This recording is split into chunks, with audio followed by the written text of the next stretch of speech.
Good morning, students. Today we'll take the next topic of the chapter data handling, and that is bar graphs.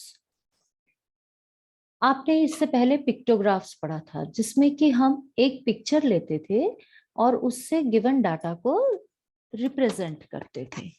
अब हम बार graphs बनाना सीखेंगे। ये बार graphs आपको graph paper पे बनाएंगे अगर, तो ज्यादा अच्छा होगा। इसमें हम क्या करते हैं, अगेन जैसे पिक्टोग्राफ में हमने स्केल लिया था, एक पिक्चर 10 या 20 या 30 या इवन 100 को रिप्रेजेंट करे, उसी तरह से बार ग्राफ्स में हम स्केल ले सकते हैं अगर हमें बड़े नंबर्स डिपिक्ट करने होते हैं। फॉर एग्जाम्पल, अगर हमने लिया नंबर ऑफ स्टूडेंट्स, है ना, जैसे हमने लिया नंबर ऑफ स्टूडेंट्स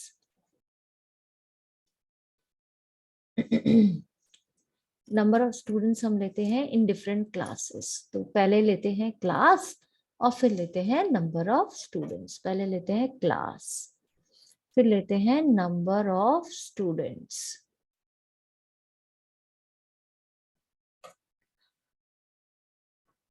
जैसे एक क्लास हमने ले लिया 1, क्लास 2, क्लास 3, इसको हम ऐसे भी लिख सकते हैं क्लास 4 से क्लास 5 एंड सो ऑन।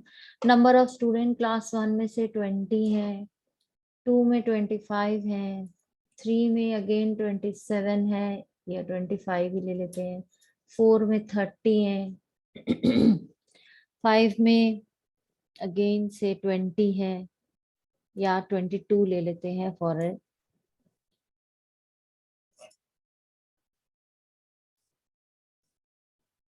22 ले लिया हमने यहाँ पे। अब हमें इस डाटा को बार ग्राफ से रिप्रेजेंट करना है। हम क्या करेंगे, इस तरीके से ग्राफ पेपर पे 2 लाइन खींचेंगे। जो हॉरिजॉन्टल लाइन है इस पे हमने 1, 2, 3, 4, 5 इक्वल डिविजन्स। आपको बार ग्राफ बनाते वक्त जब आप ग्राफ पेपर लेते हैं, ग्राफ पेपर पे ऑलरेडी 1 सेंटीमीटर पे मार्किंग लगी होती है, तो आपको ज्यादा डिफिकल्टी नहीं है। आपको सिर्फ ये 1 2 3 4 5 6 7 8 9 ये जो है इस तरीके से ये बनी होती है। हमें यहाँ पे लेकिन ये लिखने की जरूरत नहीं है, ये तो सिर्फ आपको समझाने के लिए था कि ये इस तरीके से आपकी मार्किंग्स लगी होती है। इसी तरीके से ये वर्टिकल एक्सिस पर भी 1 2 3 ये 1 सेंटीमीटर पे इस तरह से मार्किंग्स लगी होती है। ठीक है। अब देखिए, अगर तो आपको बहुत बड़ा बार ग्राफ पेपर मिल जाए, तब तो आप ये 30 हाईएस्ट है, 30 तक आप दिखा सकते हैं।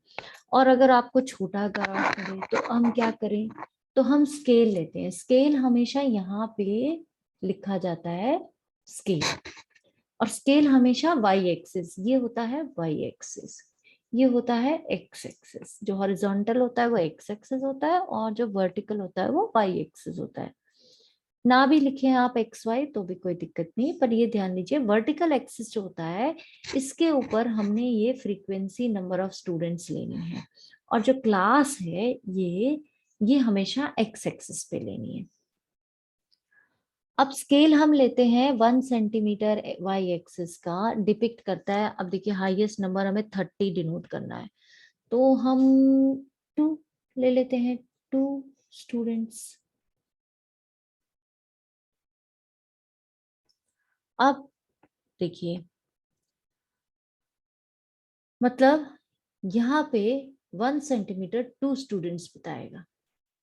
अब हमने क्या करना है, बार ग्राफ में पहला सेंटीमीटर छोड़ के दूसरे सेंटीमीटर पे बार लेना है, फिर तीसरा छोड़ देना है, चौथे सेंटीमीटर पे बार लेना है, पांचवा छोड़ देना है, छठे पे बार लेना है। इस तरह से एक ब्लैंक रखना है और एक पे हमें बार बनाना है। अब जैसे पहला 20 है, 20 का मतलब 1 सेंटीमीटर 2 यूनिट्स को दिखा रहा है, तो इसका मतलब ये 2 है, ये 4 है, ये 6 है, 8 10 12 14, 16, 18, 20, 22, 24, 26, 28 और ये हो गया 30। इस तरीके से यहाँ पे तो हम लिख देंगे ऐसे नंबर ऑफ स्टूडेंट्स। और ये है आपकी क्लास। पहली क्लास है फर्स्ट क्लास, इसको हम ऐसे भी डिनोट कर सकते हैं या सीधा 1 ही लिख लेते हैं। अब पहली क्लास कहाँ है? 20 किधर है? यहाँ पे। तो ये 20 के लिए पहला सेंटीमीटर हमने बनाया और इसको ऐसे जोड़ दिया। आप स्केल से बनाएंगे तो आप सीधी सीधी लाइन खींच पाएंगे। इसी तरह 25 बनाना है तो अब देखिए पहला छोड़ के ये दूसरा वाला लेंगे आप सेकेंड, है ना, ये गैप छोड़ देना है। दिस इज क्लास 1 एंड इसके बिल्कुल ऊपर यहाँ पे आपने लिख देना है 20 और 25 बनाना है। अब 25 कैसे आएगा? देखिए ये 20, 22, 24, 26, 25 कहाँ होगा? बिल्कुल 24 और 26 के बीच में। तो ये बिल्कुल बीच में बना देंगे आप और फिर अगेन इसको आप स्केल से ज्वाइन कर देंगे। यहाँ स्केल ले लीजिएगा, ज्वाइन करने में ये हो गई आपकी क्लास 2 और इसके ऊपर आप लिख देंगे 25। इसी तरह आप क्लास 3, क्लास 4, क्लास 5 इसी तरह आप बनाते चले जाएंगे। बार ग्राफ बनाना आसान होता है, बस ध्यान रखना है कि जो बार्स होते हैं, जैसे ये पहले वाला और ये दूसरे वाला, इन दोनों की विड्थ ये बराबर होनी चाहिए। अगर पहला हमने 1 सेंटीमीटर लिया है तो दूसरा भी 1 सेंटीमीटर लेंगे और जो उनके बीच के गैप्स हैं वो भी बराबर होने चाहिए। अगर आपको ज्यादा बार्स बनाने हो तो आप ये गैप्स आधे आधे सेंटीमीटर के रख लीजिए, लेकिन बार्स आप 1-1 सेंटीमीटर का बना लीजिए, या बार्स को आप 1/2 सेंटीमीटर का बना लीजिए, गैप्स को आप 1 सेंटीमीटर कर लीजिए, कैसे भी आप कर सकते हैं। बस ध्यान रखना है कि बार सबकी विड्थ बराबर होनी चाहिए। ऐसा नहीं होता है कि एक बार तो आपने इतना पतला बना दिया और दूसरा आपने इतना मोटा बना दिया, तो ये गड़बड़ हो जाएगी, ये गलत हो जाएगा। सारे बार्स की आपकी जो विड्थ है वो बराबर होनी चाहिए और इसी तरह सारे जो गैप्स हैं उसकी विड्थ भी बराबर होनी चाहिए। बार ग्राफ हम तभी बनाते हैं जब हमारी ये जो क्लासेस हैं ये आपस में अनकनेक्टेड होती हैं। ठीक है, क्लास 1 में कितने बच्चे हैं इसका क्लास 2 पे कोई फर्क नहीं पड़ता है, क्लास 2 में कितने हैं उसका क्लास 3 या 4 पे कोई फर्क नहीं पड़ता है। तो इस तरह से अनकनेक्टेड क्लासेस होती हैं जब, तो हम बार ग्राफ्स बनाते हैं। पिक्टोग्राफ्स भी तभी बनाए जाते हैं जब ये अनकनेक्टेड क्लासेस होती हैं।